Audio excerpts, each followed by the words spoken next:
दिल्ली में चल रहे कृषि कानून के खिलाफ किसानों के आंदोलन पर देश के कोने कोने से नेताओं की प्रतिक्रियाएं आ रही है। इसी कड़ी में भोपाल पहुंचे राज्यसभा सांसद ज्योतिरादित्य सिंधिया ने भी अपनी राय दी। उन्होंने कहा कि ये कानून किसान हितैषी है, जबकि कांग्रेस के कार्यकारी अध्यक्ष रामनिवास रावत ने इसे लेकर पीएम मोदी पर निशाना साधा है। देखिए खास रिपोर्ट। देखिए, जहाँ तक तीनों विधेयक का विषय है जो आज नियम बन चुके हैं, ये सारे तीन विधेयक एक ऐसे समय में जब किसानों को एक नई स्वतंत्रता दी गई है, किसी भी क्षेत्र में अपनी बिक्री करने का पूर्ण स्वतंत्रता हर उद्योग को और हर व्यक्ति को होता है। केवल कृषि के क्षेत्र में वो पाबंदी लगी हुई थी और उस जंजीरों को मोदी जी ने, भारतीय जनता पार्टी ने चूर चूर करके अलग कर दिया है और किसानों को पूर्ण स्वतंत्रता दिलवाया है। किसानों की रक्षा और किसानों की स्वतंत्रता, ये हमारे प्रधानमंत्री आदरणीय श्री नरेंद्र मोदी जी, भारतीय जनता पार्टी के अध्यक्ष आदरणीय नड्डा जी का मूल मंत्र है।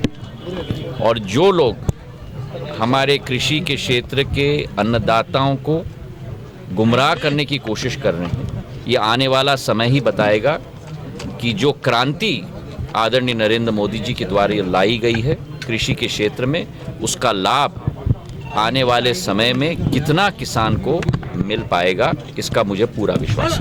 आज देश का अन्नदाता पूरी तरह से आंदोलित है, परेशान है। क्योंकि केंद्र की मोदी सरकार ने जो अभी हाल ही में पिछले लोकसभा सत्र में जो 3 कानून बनाए थे, किसान विरोधी कानून जो पारित किए थे, अधिनियम बना दिए गए हैं। एपीएमसी मंडी, कृषि उपज मंडी समितियों को समाप्त करने का काम किया गया है। उपभोक्ता अधिनियम 1995 जिसमें जमाखोरी को बढ़ावा देने का, उसे समाप्त करके जमाखोरी को बढ़ावा देने का काम किया गया है।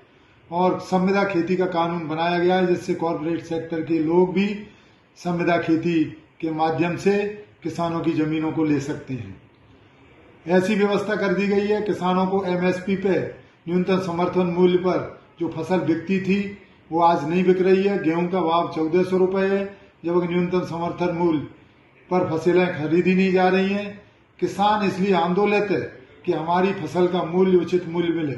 जहां मोदी ने दुगनी आमदनी करने का किसानों की वायदा किया था, लेकिन एक तरह से किसानों को कॉर्पोरेट सेक्टर गुलाम बनाने की व्यवस्था कर दी गई है। हम चाहते हैं कि न्यूनतम समर्थन मूल्य पर खरीदी का कानून बने और जो कोई कम दाम पर फसल खरीदता है एमएसपी से, उसमें आपराधिक प्रकरण कायम हो, दंड की व्यवस्था हो, दंड का प्रावधान हो। हम इस आंदोलन में पूरी तरह से, हमारी कांग्रेस पार्टी और हम पूरी तरह से किसानों के साथ हैं। मैं भी एक किसान हूं। हम चाहते हैं किसानों के दिल का दर्द क्या होता है, किसानों की पीड़ा क्या होती है। रात दिन मजदूरी करके, रात दिन खेतों में रह करके, हथेली पर रखकर लगातार फसल पैदा करता है और अन्नदाता सभी के पेट पालन करता है। मोदी जी जो आज बैठे हुए हैं, वह भी अन्न ग्रहण करके ही अपना शरीर चलाते हैं। अन्नदाता एक तरह से भगवान का रूप है। अन्नदाता की मांगों को शीघ्र स्वीकार किया जाना चाहिए। जय जवान, जय किसान।